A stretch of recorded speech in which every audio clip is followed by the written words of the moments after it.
बिस्मिल्लाहिर्रहमानिर्रहीम अस्सलामु अलैकुम वरहमतुल्लाहि वबरकातुहू। नाज़रीन व सामाईन, बल्दियाती इलेक्शन के हवाले से बड़ी अपडेट आज हमारे पास आ चुकी है जो हम आपके सामने रखने जा रहे हैं। बल्दियाती इलेक्शन कब हो रहे हैं, मुतवक्किल तारीख का ऐलान भी कर दिया गया है हुकूमत पंजाब की तरफ से भी और इलेक्शन कमीशन की तरफ से भी।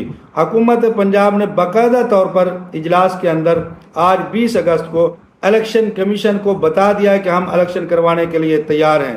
तो आज की क्या अपडेट है आपके सामने रखेंगे, लेकिन उससे पहले गुजारिश है, अगर अभी तक आपने हमारे इस चैनल ऐनी हकीकत टीवी को सब्सक्राइब नहीं किया तो ज़रूर सब्सक्राइब कर लें, घंटी के बटन को दबा लें ताकि आपको सच्ची और अच्छी खबरें घर बैठे आसानी के साथ मिलती रहें।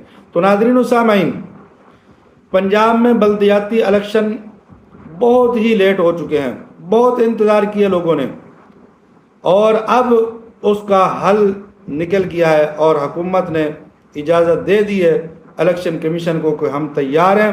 हल्का बंदियाँ मुकम्मल हो चुकी हैं।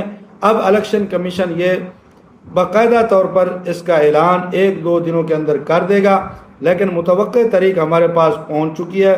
जो अभी इस इजलास के बाद कुछ हमारे सोर्सेज हैं उन्होंने बताया है कि बल्दियाती इलेक्शन पंजाब के अंदर के 15 दिसंबर से 15 जनवरी के दरमियान, यानी इस महीने के अंदर अंदर ये इलेक्शन होने जा रहा है। तो तैयार हो जाए वो उम्मीदवार जो बड़ा इंतज़ार कर रहे थे, लेकिन इसका तरीक़ाकार भी तब्दील है। आपको इसके बारे में भी थोड़ा सा मैं बता देता हूँ। पहले जो इलेक्शन हुए थे इससे पिछले, उसमें चेयरमैन और नायब चेयरमैन होते थे हर यूनियन काउंसिल के अंदर। अब बिल्कुल ऐसी बात नहीं है। पहली बात तो ये कि ये गैर जमाती इलेक्शन होंगे। कोई भी उम्मीदवार जो है वो किसी जमात के टिकट पर इलेक्शन नहीं लड़ेगा, बल्कि ये आज़ाद होंगे, गैर जमाती इलेक्शन होंगे। और दूसरी बात यह है कि कोई चेयरमैन, कोई नाज़िम नहीं होगा यूनियन काउंसिल में। डायरेक्ट 9 जनरल काउंसिलर इलेक्शन लड़ेंगे। फिर उसके बाद ये बॉडी मुकम्मल होगी। इसका तरीका भी आपको अगली वीडियो के अंदर हम बताएंगे कि 9 जनरल काउंसिलर इलेक्शन लड़कर फिर उसके बाद वो चेयरमैन या नाज़िम कैसे मुंतखब करेंगे और ये यूनियन काउंसिल की मुकम्मल जो बॉडी है वो कैसे बनेगी।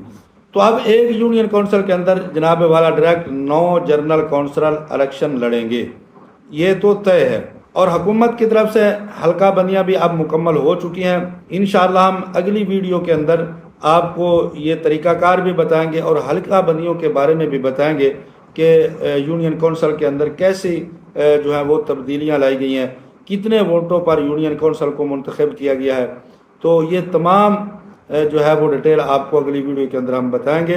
अभी हमारे पास ये नई अपडेट पहुंची है कि हुकूमत पंजाब ने बाकायदा तौर पर इलेक्शन कमीशन को ये कह दिया है हम इलेक्शन करवाने के लिए तैयार हैं, आप तारीख का ऐलान करें, किस तारीख को आप पोलिंग करवाना चाहते हैं, हमें कोई एतराज़ नहीं है।